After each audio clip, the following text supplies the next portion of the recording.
Hello and welcome to all our viewers in Nigeria and around the world to Midday News on Global Television, coming to you live from the nation's capital, Abuja. I am Annie Patrick.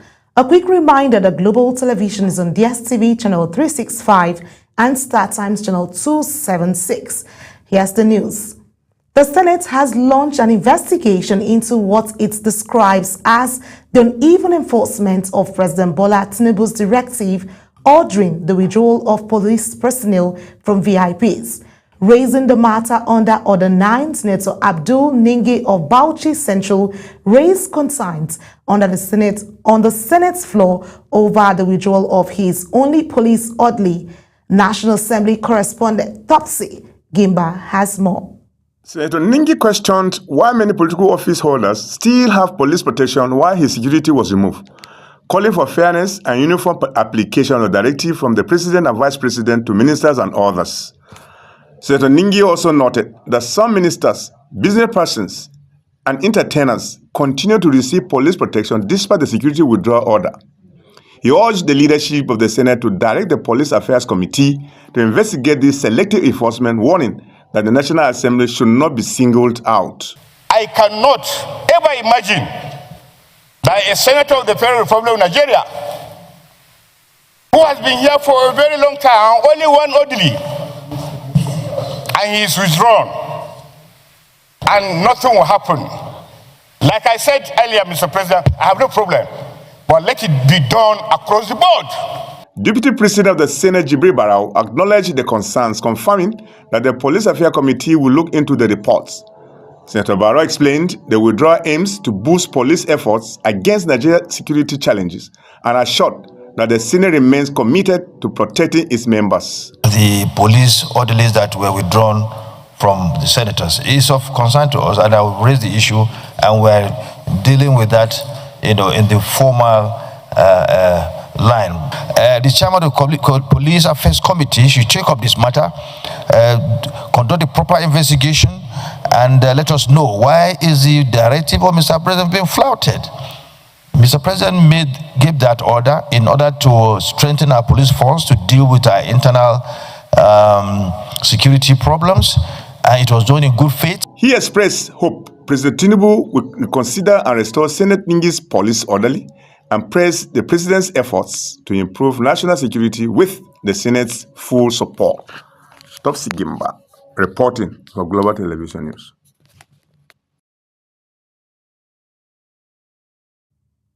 President Bola Tinubu has reaffirmed his directive for the withdrawal of police officers attached to the VIPs nationwide, saying the measure is crucial to strengthening Nigerians' fight against kidnapping, banditry, and terrorism. Ubong Usoro tells us more. President Bola Tinubu, speaking at the Federal Executive Council meeting in Abuja, says the order to withdraw police personnel from VIP and VVIP escorts must be fully implemented as part of the ongoing efforts to reposition national security. He directed the Minister of Interior to work with the Inspector General of Police to replace officers currently on special security assignments, ensuring that no agency is left exposed. The president added that the National Security Advisor and the Chief of Defense Staff will provide further guidance as the review of the security deployment continues nationwide. I honestly believe in what I said, and I called on the IG, and I hope the Minister for Police Affairs is there. So if you have any problem of security because of the nature of your assignment, please contact the IGP. The president stressed that with the rising case of kidnapping and terrorism, Nigeria needs all available officers deployed to frontline policing to protect citizens. NSA and DSS to provide further information and form themselves into a committee and review the structure. It should be effective. President Tinubu added that anyone needing police security must first obtain direct clearance from him through the Office of the National Security Advisor. Ubong Usoro for Global Television. The Senate Committee on Foreign Affairs has screened two former ministers, Femi Fani-Kayode and Abdurrahman Dambazao, for ambassadorial appointments. Both nominees previously served as Minister of Aviation and Minister of Interior, respectively, in past administration. Topsy Gimba has the details.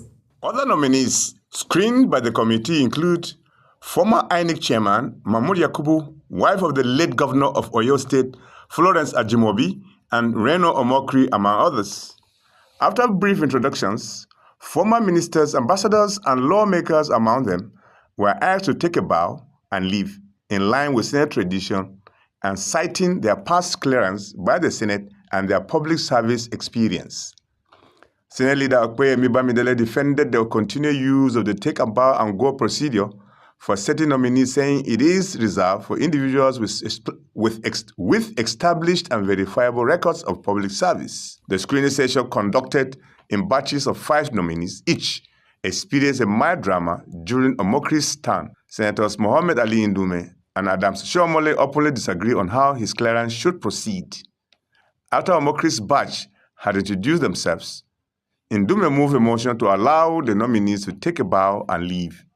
Some senators, including Oshiomhole, indicated they wanted to comment. The committee chairman, Senator Abubakar Sani Bello, recognized Oshiomhole to speak, but Ndume insisted that his motion should be seconded before allowing further interventions. The fact that you abused me at what time was Senator Adams, you made your point very clear. There is a motion. Senator Adams, you made your point clear. This led to a sharp disagreement between the two senators. Those in support say aye. Those against say nay. The ayes have it.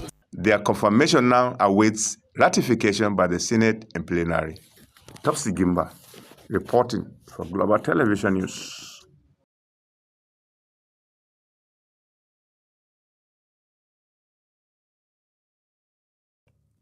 Meanwhile, the House of Representatives is raising the alarm over soaring domestic airfares, warning that millions of Nigerians may struggle to travel home this Christmas. Lawmakers say the sudden spike in is exploitative and threatens the nation's long-standing culture of festive reunions. National Assembly correspondent tells us more. Thursday's plenary session in the House of Representatives turned emotional as lawmakers condemned what they describe as an outrageous surge in domestic airfares. They say traveling by air has become prohibitively expensive, shutting out families hoping to reunite for Christmas. Obinna Agocha, who moved the motion of urgent national importance, urged the federal government to work with airlines operators to temporarily reduce fares during the festive season. To establish a transparent assessment mechanism to create a system to determine the true minimum necessary operational cost for airlines throughout the Christmas season.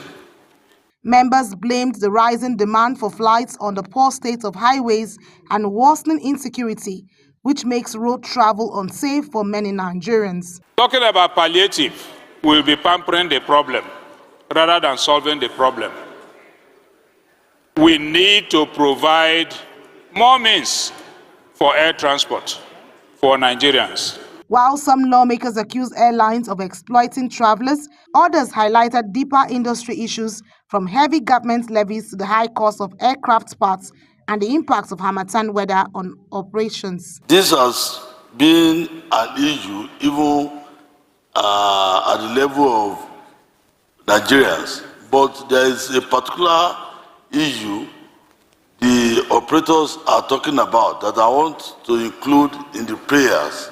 They talk about various levies. They even said about 70% of all constitutes airfare is as a result of levies by the aviation or in the aviation industry. Following the heated debate, the House resolved to establish a transparent mechanism for assessing airline operational costs during the Christmas period. They also called for a 50% reduction in aviation taxes and for the central bank to prioritize foreign exchange for airline operators at reasonable rates. The House Committee on Aviation has been directed to interface with the industry and report back within 7 days. From the National Assembly, Aniete Patrick, reporting for Global TV News. The leadership crisis within the People's Democratic Party has taken a new turn as factional national chairman Taminu Turaki insists the party remains ununited.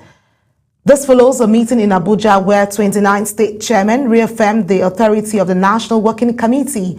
Our political correspondent Ubong Usoro reports. At the meeting, the 29 state chairmen of the PDP reaffirmed their support for the National Working Committee led by Tanimu Turaki. Turaki, who emerged from the party's Ibadan convention on November 16, said the turnout demonstrates that the PDP remains united contrary to claims by the Wike allied faction. If all the state chairmen are here with us, then who is it that is not with us? If all the state chairmen are supporting us, then who, sincerely speaking, can be fighting us? Speaking to the state chairman, Turaki dismissed reports of a parallel leadership structure, insisting that the overwhelming attendance shows where the party's true authority lies. He also maintained that the PDP is on course to reclaim power in 2027. As far as PDP is concerned, I think it speaks for itself. People now know where the leadership of PDP is, and people know who the true leaders of the party are. And of course, we are the leaders, the bona fide leaders of the people. Turaki further accused the ruling APC of dragging the country backward, stressing that the PDP remains committed to rescuing Nigeria and returning to power in 2027. Analysts say how the PDP resolved their leadership dispute will play a major role in shaping the party's strength ahead of the 2027 general elections. Ubong Usoro for Global Television News. In a move aimed at strengthening the backbone of national security, the Nigerian Police Force has launched a renewed drive to overhaul and modernize its medical services, ensuring that personnel across the country receive the healthcare support needed to perform optimally. The initiative marks one of the most ambitious welfare-focused reforms in the force's recent history. Kike Lomo Okere has the details. The Inspector General of Police, Kayode Egbetokun, announced the new direction in Abuja during the inaugural national meeting and conference of heads of police medical facilities nationwide. Egbetokun stressed that the health and well-being of police personnel remains central to operational readiness and effective national security. He maintained that strengthening medical capacity is at the heart of his vision for a modern, well-equipped, and professionally driven police force. Commitment to building a system where those who protect others are themselves protected, supported, medically empowered to serve at their highest capacity. The Force Medical Director, AIG Nkechi Eze, outlined the Directorate's expanded responsibilities area, ranging from preventive medicine and trauma care to medical training and national health response capabilities. This upgrade, graciously approved under your visionary leadership, sir, stands as a profound testament to your unwavering commitment to the welfare of police personnel. It marks the beginning of a new era of modernization, professionalization, professionalism, and enhanced coordination in preventive healthcare for officers, their families, and the communities we serve. A major highlight of the conference was the official launch of the nationwide Know Your Numbers campaign, an initiative championed by the IGP to encourage officers to regularly monitor key health indicators such as blood pressure, blood sugar, pulse rate, and hepatitis, as well as HIV status. The campaign is designed to curb avoidable illness and promote longer, healthier service here within the force. With these reforms, the Nigerian Police Force signals a decisive shift towards a more responsive, health-conscious and professionally grounded institution. Kike Lomo Ukeri, Global Television News. Indeed, health is wealth. You're watching the live broadcast of Meet the News. When Meet the News returned, Super Falcons dropped to 37th in the FIFA ranking, remain top in Africa. Details coming shortly, plus business and foreign stories on the other side of this break. Please stay with us.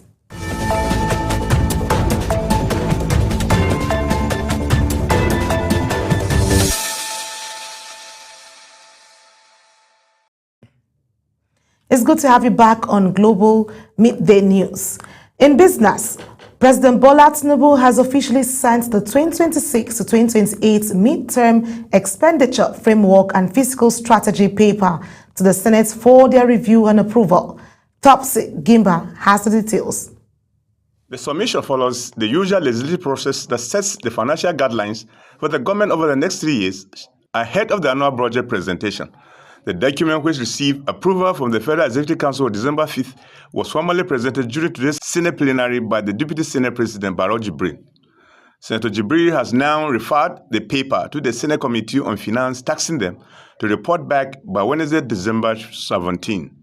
It is with pleasure that I forward the 2026-2028 medium-term expenditure framework and fiscal strategy paper, MTF and FSP, for the kind consideration and approval of the distinguished Senate. The 2026 to 2028 MTF and FSP was approved during the Federal Executive Council meeting of December 3rd, 2025. The Senate adjourned plenary to give committees time to examine the framework alongside the screening of ambassadorial nominees. Topsy Gimba reporting for Global Television News. In the same vein, President Bola Ahmed Tinubu has formally presented the federal government's 2026 to 2028 midterm expenditure framework and fiscal strategy paper to the House of Representatives, setting the stage for work to begin on the 2026 national budget. The document, already approved by the Federal Executive Council, now awaits swift legislative action as requested by the President. National Assembly correspondent tells us more. President Bola Ahmed Tinubu has transmitted the federal government's 2026 to 2028 medium-term expenditure framework and fiscal strategy paper, MTF FSP, to the House of Representatives for consideration and approval. In the letter read by Deputy Speaker Benjamin Kalu, the President informed the House that the document was approved at the Federal Executive Council meeting of December 3, 2025, and will guide the preparation of the 2026 national budget. He sought the cooperation of the National Assembly for swift legislative action. The 2026 to 2028 MTF and FSP was approved during the Federal Executive Council meeting of December 3rd, 2025. A motion seeking the review and reform of the contributory pension scheme to improve retirees' welfare moved by Afukpe Afolabi was likewise adopted. The stop that the contributory pension scheme has failed to address the harsh economic reality faced by retirees, such as increased inflation and living costs. In addition, the House approved a motion by Ceci Wingan urging the federal government to declare January 15th as a national public holiday in honor of the Nigerian Armed Forces to strengthen national remembrance and appreciation of the military's sacrifices. With designated national holiday, limit citizens' participation in wreath-laying ceremonies, remembrance parades, military honor events, school-based civic lessons, and community-led tributes, thereby weakens national consciousness of military history. Also, a motion on the need to reject the proposed ceding of parts of Edo State for the creation of Sorobe State, moved by Omosede Igbenedion, was adopted. Acknowledges the importance of inclusive development and state creation and national growth, but insists that no such initiative must come at the expense of a people's identity, history, or sovereignty. Meanwhile, two Bayelsa lawmakers, Rodney Amabuwe and Ogbofo Ofoji announced their defection from the People's Democratic Party (PDP) to the All Progressives Congress (APC. Tajuddin Abbas read their letters in which the lawmakers cited divisions within the PDP's national leadership that have affected state chapters, creating uncertainty over who leads the party's affairs.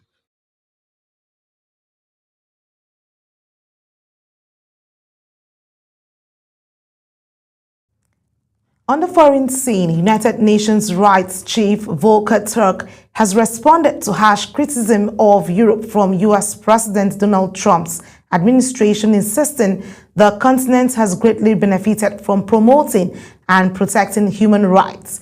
Trump had criticized Europe as being weak on immigration after his administration's national security strategy warned of so-called civilizational erosion, saying the continent's migration policies are crediting strife, censorship of free speech, and suppression of political operation. Zarau Nasir tells us more. Turk insisted that Europe had achieved huge successes in the rights field, noting that regarding the European component of the US strategy, Europe has benefited precisely from the promotion and protection of human rights. Our resources have been slashed, along with funding for human rights organizations, including at the grassroots level around the world. We are in survival mode, and I was in Brussels yesterday during a meeting with human rights defenders, and all of them, all the human rights defenders from around the world, told me how dire their situation is. Turk told a press conference in Geneva that through its courts and convention, Europe established a human rights system that is one of the strongest in the world, calling it an incredible achievement for humanity. Relations between Europe and the United States have become strained on several issues since Trump's return to power in January, from the U.S. rapprochement with Russia to the open support the United States has shown for right parties in Europe. Zahra Nasr reporting for Global TV News. And in sports, Nigeria's Super Falcons dropped one spot in the latest women's ranking released by the Federation of International Football Association, FIFA. Previously ranked 36th, the Super Falcons slipped to 37th but remain the top team on the continent. The ranking follows a strong 2025 performance in which the team won the 2024 Women's African Cup of Nations held in Morocco from July 5th to 26th, securing a second extending 10th continental title. The Nigerian Women's Football League has imposed a fine of 2.5 million naira and a 3-game ban to a neutral venue on Ekiti Queens following an assault on match officials during their home fixture against Edo Queens in Ado Ekiti. A viral video from the aftermath of the match showed security personnel shielding the officials as home fans hurled projectiles in protest of their team's 1-0 defeat. After reviewing official reports and video evidence, the NWFL found Ekiti Queens guilty of multiple violations, including failure to provide adequate security, failure to control supporters, and creating an unsafe environment that resulted in the attack on officials. And that brings us to the end of Meet the News. A quick reminder that Global TV is on DSTV channel 365 and Star Times channel 276. Kindly follow us across all our social media platforms now showing on your screen using @Global TV NG. I am Anita Patrick. Thank you for being a part of the bulletin.